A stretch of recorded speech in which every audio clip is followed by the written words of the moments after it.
സ്തോത്രം. ഹല്ലേലൂയ.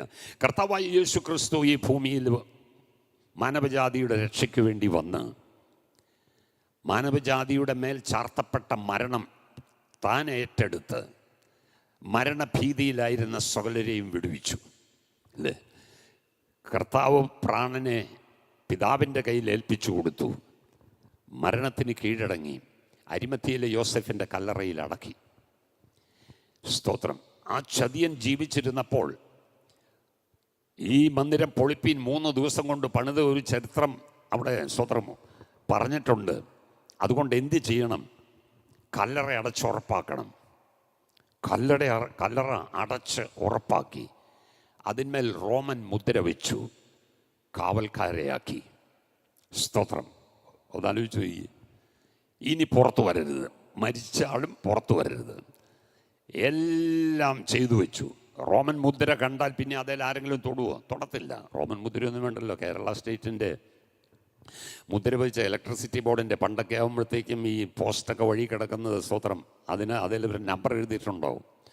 അതുപോലെ തന്നെ വഴിയിലുള്ള മരങ്ങൾക്കൊക്കെ സ്തോത്രം തൊലി കളഞ്ഞിട്ട് ഒരു സ്ക്വയർ ദൂരത്തിൽ മഞ്ഞ കളർ അടിച്ചിട്ട് കറുത്ത ഇതുകൊണ്ട് എഴുതിയിട്ടുണ്ടാവും. സ്തോത്രം. ആരും അതേ കൈ വയ്ക്കത്തില്ല. കാരണം അത് സ്തോത്രം ഗവൺമെൻറ് പ്രോപ്പർട്ടിയാണ്. ആമേൻ. ഹല്ലേലൂയ. എന്നതുപോലെ റോമൻ മുദ്ര വെച്ചാൽ അത് റോമൻ അധികാരത്തിൻ്റെ ഇതില്ല, തൊടാൻ പറ്റത്തില്ല. അപ്പോൾ റോമൻ മുദ്ര പട്ടാളക്കാർ സ്തോത്രം കാവൽക്കാർ നിൽക്കുന്നു.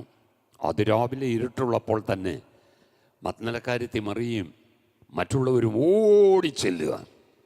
ഓടിച്ചെല്ലുമ്പോൾ കാണുന്നത് സ്തോത്രം മുദ്രയാണ്, കാവൽക്കാരാ. സ്തോത്രം. എന്ന് പറഞ്ഞാൽ ഭയപ്പെടുത്തുന്ന കാര്യമാണ് കാണുന്നത്. എന്നാൽ അവർക്കു വേണ്ടി സ്വർഗത്തിൽ നിന്നൊരു ദൂതൻ ഇറങ്ങി വന്ന് ആ കല്ലിന്മേൽ ഇരുന്നിരുന്നു.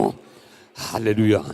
സ്തോത്രം. മത്തായിയുടെ സുവിശേഷം 28-ാം അധ്യായം 27-ന്റെ അവസാന ഭാഗം 28-ന്റെ ആദ്യ ഭാഗം വായിക്കുമ്പോൾ, മത്തായിയുടെ സുവിശേഷം 28-ാം അധ്യായം അതിൻ്റെ 2-ാമത്തെ വാക്യം വായിക്കുമ്പോൾ, പെട്ടെന്ന് വലിയൊരു ഭൂകമ്പമുണ്ടായി. കർത്താവിന്റെ ദൂതൻ സ്വർഗത്തിൽ നിന്ന് ഇറങ്ങി വന്ന് കല്ലുരുട്ടി നീക്കി അതിന്മേൽ ഇരുന്നിരുന്നു. സ്തോത്രം. ഹല്ലേലൂയ. 4-ാമത്തെ വാക്യം വായിക്കുമ്പോൾ, കാവൽക്കാർ അവനെ കണ്ട് പേടിച്ച് വിറച്ച് മരിച്ചവരെ പോലെയായി. ദൂതൻ സ്ത്രീയോട്, ഭയപ്പെടേണ്ട, ക്രൂശിക്കപ്പെട്ട യേശുവിനെ. 4-ാമത്തെ വാക്യം മാത്രം വായിച്ചാൽ മതി. കാവൽക്കാർ അവനെ കണ്ട് പേടിച്ച് വിറച്ച് മരിച്ചവരെ പോലെയായി. സ്തോത്രം. നോക്കിക്കേ, ഈ സഹോദരിമാര് മുദ്ര കണ്ടു പേടിച്ചു, കാവൽക്കാരെ കണ്ടു പേടിച്ചു. ഇപ്പോൾ ഇവരല്ല പേടിക്കുന്നത്. പിന്നെയോ ഇവരേത് കണ്ടു പേടിച്ചോ അവർ ഇപ്പോൾ ദൂതൻ്റെ പ്രത്യക്ഷത കണ്ടിട്ട് പേടിച്ച് വിറച്ച് മരിച്ചവരെ പോലെ വീണ് കിടക്കുക എന്ന് പറഞ്ഞാൽ അതിൻ്റെ അർത്ഥം എന്താണെന്ന് വെച്ചാൽ, ദൈവ പൈതലേ,